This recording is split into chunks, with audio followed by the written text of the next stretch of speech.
Hey, welcome. So what if I told you there was a technique, almost 2,500 years old, born from a tragedy in ancient Greece that could completely transform your memory? And I'm not talking about a small little improvement. I mean a method so powerful that it's being used right now to give medical students a huge leg up, and it's so intuitive you can start using it by the time we're done here. Okay, let's dive into the incredible world of the Memory Palace. All right, so here's where we're headed. First, we're going to uncover the secret of the Memory Palace and see how it's being used today in some really surprising ways. Then, I'm going to give you the exact blueprint, a step-by-step guide to build your own. From there, we'll jump back in time to a tragic Greek banquet to hear its wild origin story, before coming back to the present to look at the hard science that proves this thing actually works. And finally, we'll ask a really big question. Why is it more important than ever to reclaim this lost art in our digital world? So let's get right to it with the big secret, the modern hook. Because this isn't just some old historical curiosity or a neat party trick. No, we're talking about an ancient system that's getting, frankly, miraculous results in one of the toughest fields out there, modern medicine. It's the question we all ask, right? Especially when you're staring down a mountain of information you have to learn for a test or for a new job. Is the secret just endless repetition, spending hours and hours with flashcards, or is it something you're just born with? Well, the real secret might surprise you. It has almost nothing to do with drilling information into your head and everything to do with tapping into a powerful visual spatial system your brain already uses every single day, completely on autopilot. That's right. Let's look at a 2014 study from the American Physiological Society. Researchers took a group of second-year med students who had to learn the super complex details of insulin and diabetes management. They split them into two groups. One group, the control, used all the standard study methods, lectures, textbooks, just studying on their own. But the other group, they got a short training session in this ancient Greek technique, and the results? They weren't just a little better, they were genuinely staggering. Now this is where it gets really interesting when you look at the actual data. The group using standard study methods, they scored an average of 8.1 out of 10. That's a solid B, pretty good in med school. But the group that used the ancient technique, the method of loci, scored an average of 9.31. I mean, that is a full letter grade higher. It's a massive statistically significant improvement. In a field where forgetting one tiny detail can have huge consequences, that's the kind of edge that really matters. So the key takeaway here is this. This isn't just a theory from some old book, it's a proven practice that works in a high-stakes modern world. Okay, so you've seen the proof, and now you're probably asking, all right, how do I do this? Can I get that same edge? And the answer is 1,000% yes. So let's get practical. It's way more intuitive than you might think because you're already an expert in the skills you need. Come on, let's lay the foundation for your very first memory palace right now. First off, what exactly are we talking about here? The name method of loci sounds pretty academic, but it's really simple. Loci is just Latin for places. This whole strategy just piggybacks on your brain's incredible and mostly untapped spatial memory. I mean, think about it. You can walk around your house in the pitch dark without bumping into things. You just know where everything is.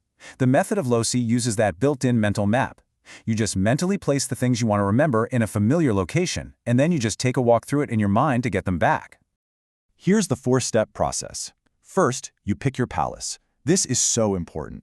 It has to be a place you know inside and out. Your childhood home, your apartment, your daily walk to work. Somewhere you can navigate in your mind's eye with zero effort. Second, you turn the abstract things you need to remember into vivid, concrete images.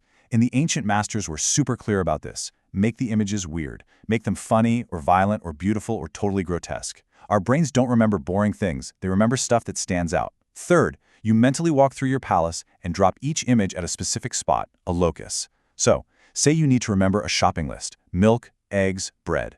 You might imagine opening your front door and a river of milk just pours out. That's spot one. Then you walk into the living room and there's a giant chicken laying priceless Fabergé eggs all over your couch. Spot 2. In the kitchen, your toaster is shooting out slices of bread that are singing opera. Spot 3. Finally, to recall the list, you just take that same mental walk. You'll see the milk river, the egg-laying chicken, the singing bread. It is truly that simple. So where did this incredibly powerful idea even come from? Well, it wasn't cooked up in some research lab or university. It was actually discovered by one person totally by accident in the middle of a horrific tragedy over 2,000 years ago. Let's head back to ancient Greece to see how the memory arts were born. So, our story starts with a famous poet, a guy named Simonides of Chios. He's at this fancy banquet, hired by a rich nobleman to perform a poem.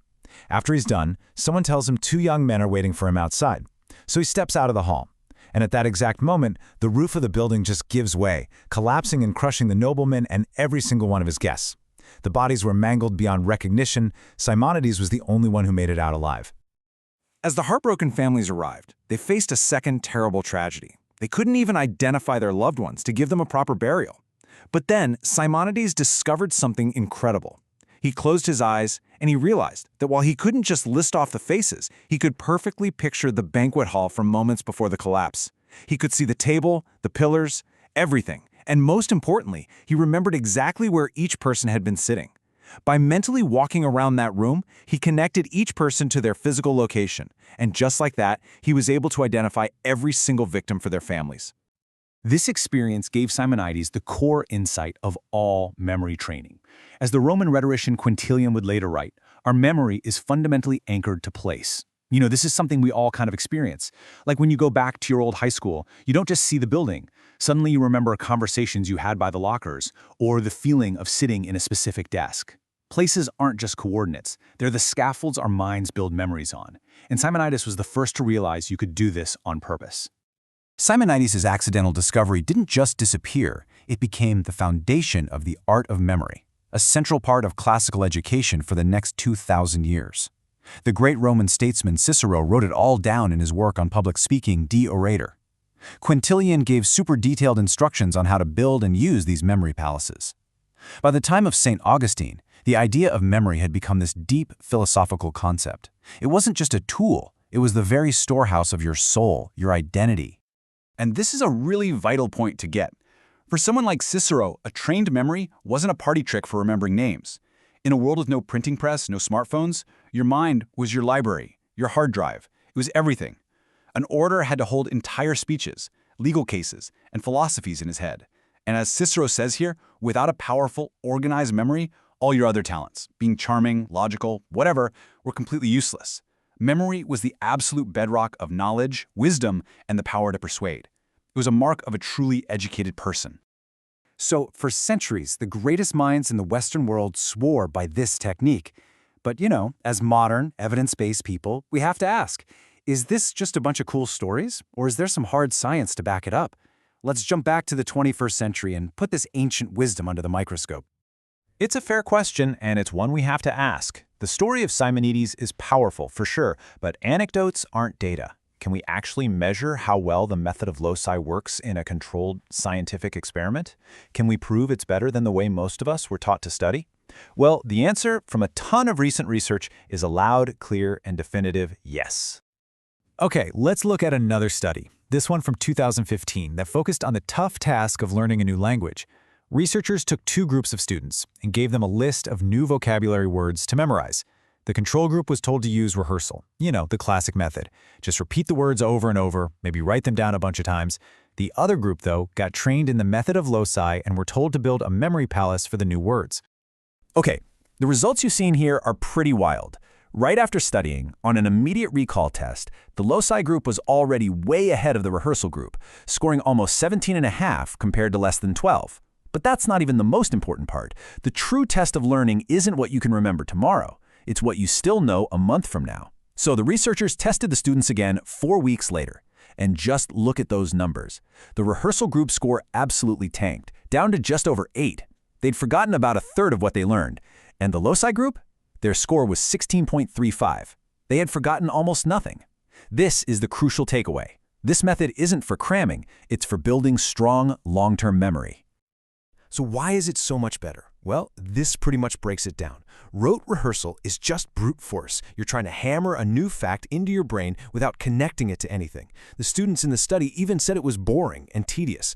The loci method is the complete opposite. It works through rich association. It takes that new abstract information and hooks it onto a strong visual spatial map that already exists in your mind. This forces you to get creative, to make connections, a process scientists call meaningful learning. You're not just memorizing, you're integrating. It turns a chore into an active imagination. We've seen the incredible history, the how-to guide, and the modern science. But this all begs a question. If this tool is so powerful, why isn't it taught in every single school? Why did it fall out of use? And maybe more importantly, why is it so critical for us to bring it back now? In our final section, let's talk about the place of this ancient art in our very modern world. For 2,000 years, the art of memory was a cornerstone of a good education. But then the printing press was invented, and later we got mass-produced cheap paper, and the absolute need to have a huge internal memory started to fade. I mean, why spend months memorizing a book when you can just own a copy? By the 20th century, with computers and the internet, it became what one historian called the lost canon, a forgotten art, basically seen as an old relic in an age where we could store information outside our heads. But this is exactly why we need to bring it back. Just look at all these applications. We've seen how it can revolutionize learning a new language or mastering something like medicine. But imagine giving a huge presentation with no notes, just connecting with your audience because the whole speech is a journey through your own home. Imagine easily recalling the names of everyone you meet at a party. Or, hey, even just never forgetting your grocery list again. And beyond all these practical things, the simple act of building a memory palace actually strengthens the connections in your brain, improving your focus and creativity across the board. And this brings us to the biggest point of all. This isn't just about remembering more stuff. Look, we live in an age of non-stop digital distraction. Our attention is always fragmented. We often just outsource our thinking to a search engine. In this environment, actually taking the time to consciously build a memory palace, to focus our attention inward and create these rich mental worlds, is a powerful act of cognitive resistance. It builds a mind that's more focused, more creative, and more whole. It trains our brain to actively make connections, not just passively look up answers. And so, I'll leave you with this final thought.